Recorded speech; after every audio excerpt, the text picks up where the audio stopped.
Hello, I'm Amy Kudwa. I'm with the Office of Public Affairs at the Department of Homeland Security. I'm joined today by Secretary Janet Napolitano, who's here to talk with us about aviation security, both what we're doing here domestically as well as overseas. We have about 25 minutes for today's chat, and she will open with some brief remarks, and then we'll go straight to your questions.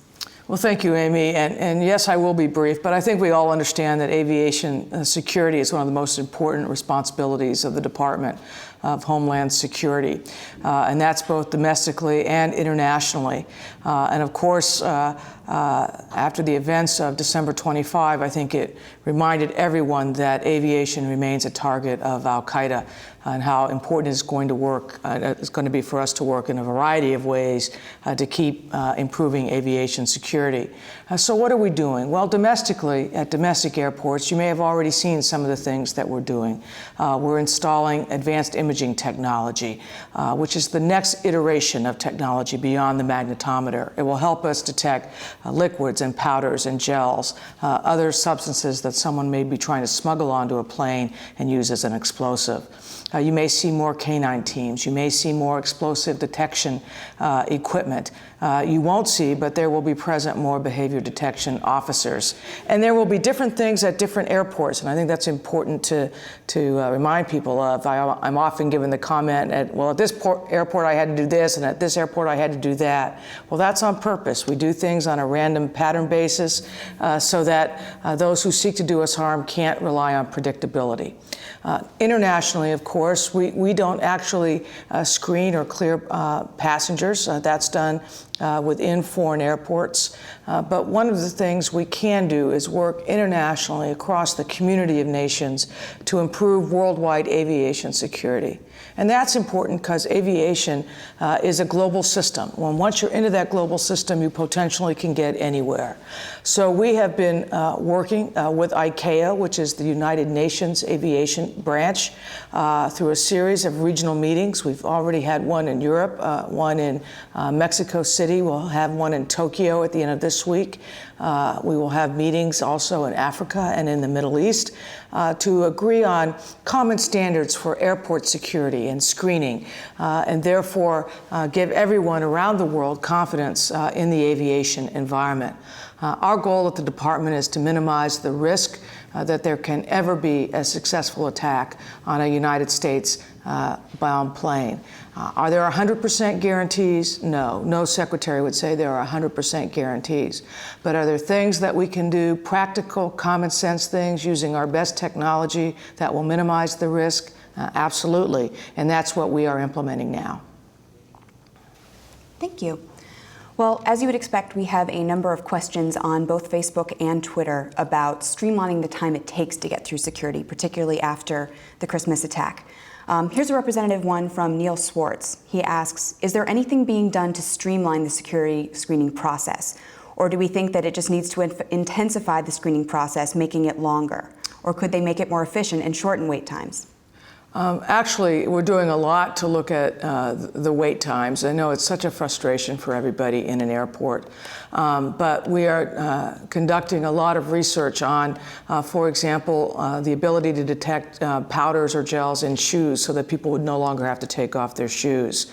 We're doing some very cutting-edge research now with our national labs. We've asked them, give us the next iteration of an airport checkpoint so that we're not just being reactive to what has occurred on Christmas, but also being proactive in the sense of really moving forward in the next generation of technology.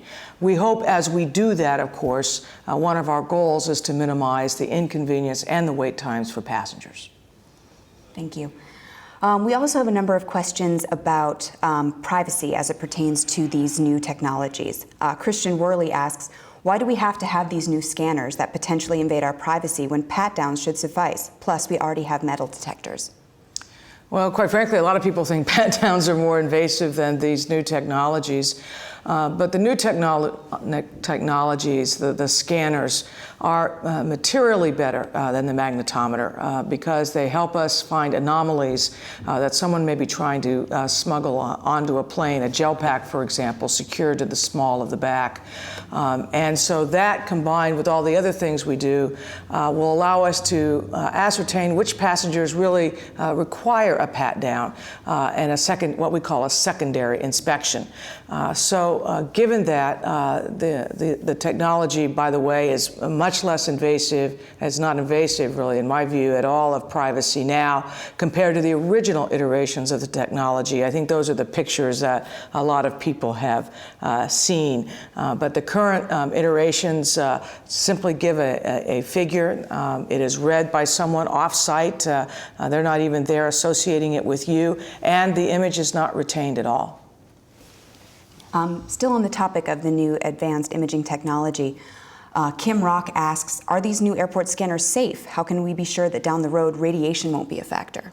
They're very, very safe. They've been tested in a number of different environments, and we simply would not be able to deploy them in commercial airports if they had not already been certified totally safe. Got a question here from Cynthia Cummins. She's asking about layering of security, which is something we talk about a lot at DHS. She's asking about future plans for onboard security devices that would serve as a backup for terminal screenings, perhaps some sort of sensor that would detect bomb elements or metal as passengers enter or are seated on the aircraft.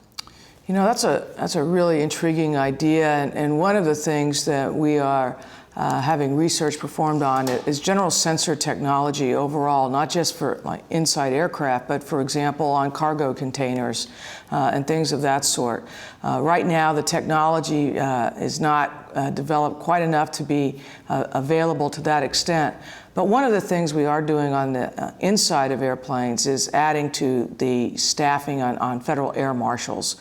More international flights now carry federal air marshals, and the President's budget for 2011 adds substantially to the number of federal air marshals who will be on flights. Of course, they're there undercover. You don't know when they're there, but they're there to provide an extra layer of protection and deterrence. Okay. We have a question from Corey Hulse asking about if these new technologies are really adding to security or are they just inconveniencing passengers? Yeah, it must seem like that sometimes, particularly when you're in a long line and you're late for a flight. But these technologies are all used and associated with identified threats in the aviation environment. And they're all used to help us minimize the risk that one of those threats will actually come to fruition. The more we use the technologies, the better the technologies become, and the quicker they become. But this is not just about security theater. This is about real security for passengers in the aviation environment. Moving a little bit beyond technology, we have a question from Ken Johnson asking, wouldn't more bomb-sniffing dogs be more effective than expensive full-body scanners at detecting explosive materials? Well, they're not mutually exclusive, and we've actually added more bomb-sniffing dogs domestically. We've asked international airports to add more dogs, and the President's budget includes money for more dogs. I totally agree. Dogs are a great complement, but they are just that. They are a complement. They are one more layer in what needs to be a multiple layered system of security at airports. Okay. We have a question from Lynn Shepard, and she's asking a little bit more about what are we seeing internationally. You're doing all of these international meetings. We've talked a lot about some of the things we're doing domestically. Do we have any say as to security procedures in other countries? And if not, what are we doing? Well, we don't have direct say. We don't run international airports. We don't conduct the screening at international airports. But we can, particularly for airports that are last points of departure to the United States, we do inspect those regularly. We always have the power not to permit an international airport to have last points of departure to the United States. That power obviously has not been exercised very often, but it is there. And it is one of the ways that we have to work with international airports on their screening, their technology, their manpower, their capacity. But I think it's important to say, look, not every airport in the world is the same, and not every airport in the world has identical technology, manpower, and the like. And that's why this international aviation effort that I described earlier, working with the United Nations, working to build a consensus of nations around the world about what really makes a safe airport, is so very, very important. We're seeing a number of questions about cargo security and what we're doing in that realm. How close are we to 100% screening of onboard cargo? We are very, very close to 100%, and we will be done with that very soon for all domestic cargo, and by the end of the year with international on the aviation side. I've got a question from Todd Fernandez asking about DHS employees, TSOs in particular, as well as airport and flight crew staff and the screening that they undergo at the airports. Because in some places it seems like they don't go through the checkpoint, some places they do. So he's trying to better understand how we screen pilots and flight attendants, but not everyone else at the airport. Well, again, that, as I said before, we don't do on purpose the same thing at every airport. There is deliberate uncertainty built into the system. Different airports adopt different methodologies for actual flight crew and pilots, provided that they have the right type of identification. But that is something that then we supervise and see as we do security checks at airports themselves. A question on the new TSA administrator announced yesterday. Yeah. Got a question from Ron Russell asking about a military person to run TSA rather than somebody with an industry background. Well, Major General Harding is a wonderful nominee for the TSA. He has 33 years of counterterrorism and intel experience in our nation's military. He's been in the private sector the last few years, and in that connection actually worked with the TSA. So he knows the agency, and I think he's got the combination of management and leadership skills that will really help propel TSA forward. And that's really the key thing. You need a leader there. It's a large component, many, many employees spread across the world, and he'll be a great leader for them. A number of questions coming in now about what happens if somebody chooses not to go through one of the advanced imaging technologies. What options do they have? Usually they have the option to go through a magnetometer and a possible pat-down, so kind of the standard system that we have in place now in a separate line other than through the AIT. Okay. Let's see. Sorry, they're coming in very quickly now. We've got a number of questions about small airport security. There's a lot of talk about the big airports where some of this new technology is being deployed. How are we approaching security at smaller airports? Well, we're starting obviously with the big airports because they account for the overwhelming majority of all passengers. But the fact remains is that we need security in the small airports as well. So while they may not see the advanced imaging technology machines anytime soon, they will be seeing more explosives detection equipment. They will be seeing perhaps more K-9 teams, other officers on staff at those small airports for their security needs. Okay. A number of questions in here. One is from Marty Verone, talking about, there's been a lot of discussion about the high-level connect the dots after December 25th attack. Right. What are some of the local on-the-ground things that are happening, both domestically and overseas, to make sure that this sort of thing doesn't happen again?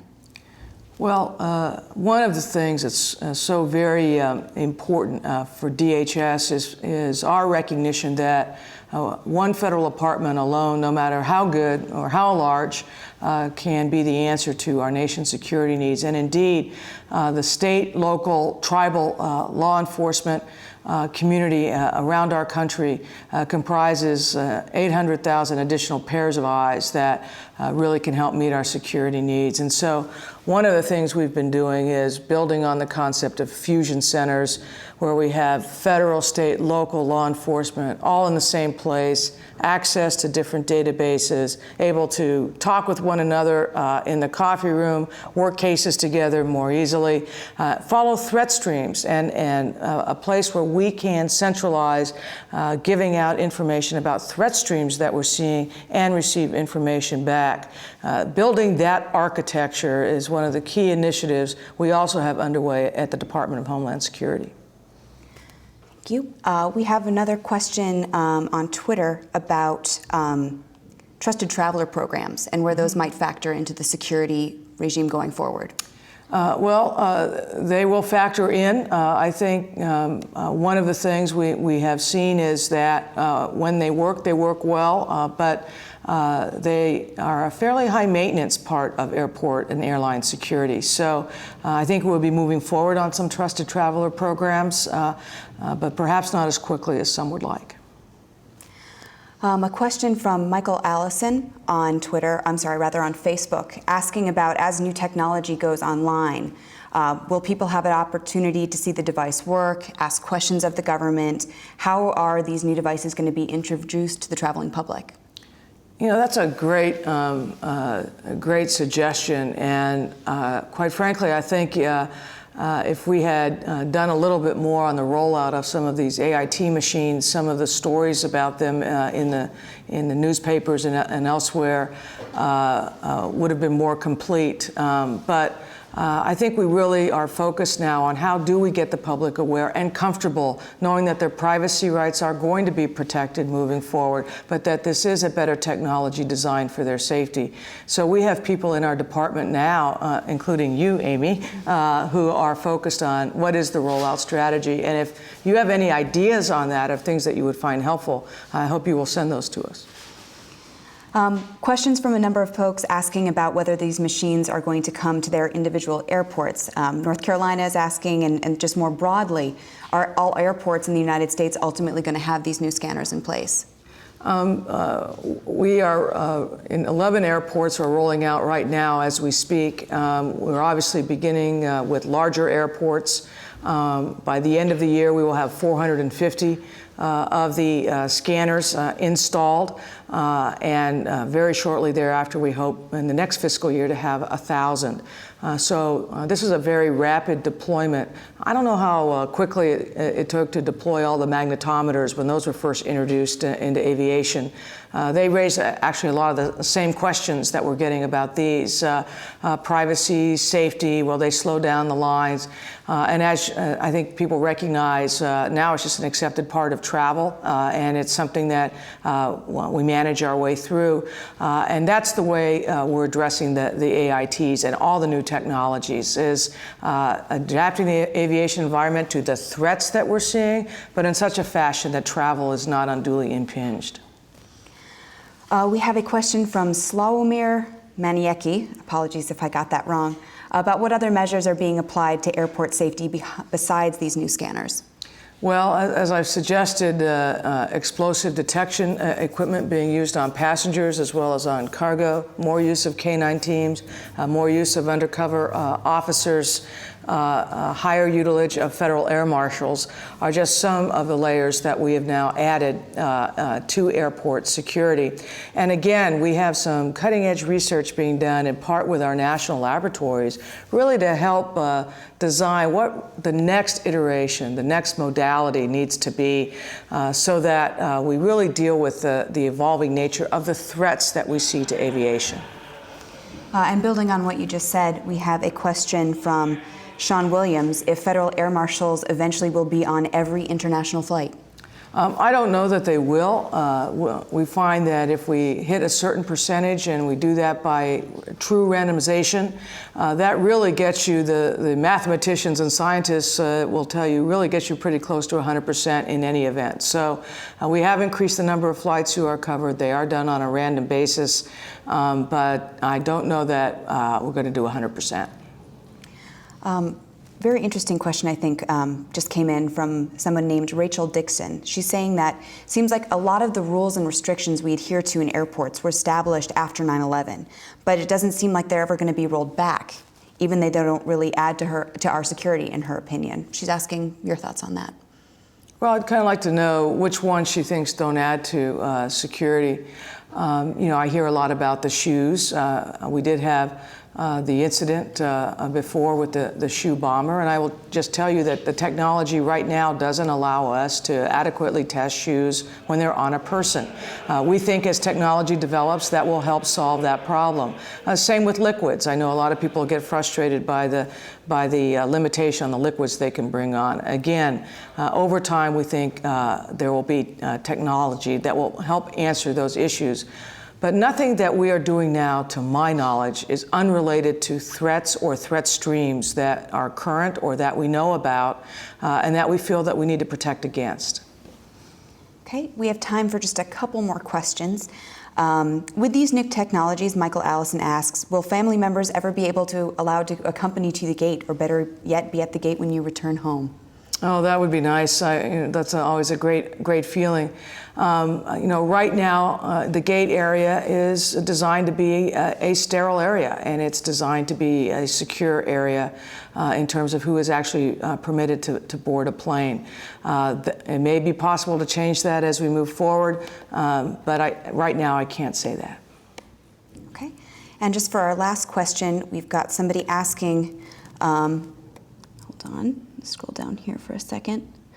Mike McCullough asks, do we take cues from how other nations like Israel does airline security checks based on multiple levels of security instead of just one that could fail? Right. Well, as I said before, we do use multiple levels of security. And we did actually talk with the people in Israel after Christmas. Of course, their situation is somewhat different. They have one airport that throughputs about 50,000 passengers a day. We throughput about 2 million passengers a day. So some of the things they can do would really clog up U.S. air travel.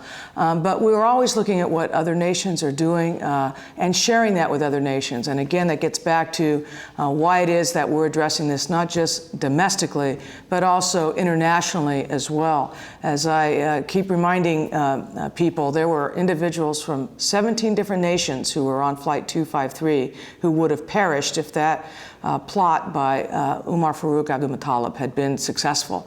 So this really is a concern of the community of nations, not solely the United States. Well, thank you, Secretary Napolitano, for your time today, and thank you all for joining us. We will get this posted on the White House official website very soon.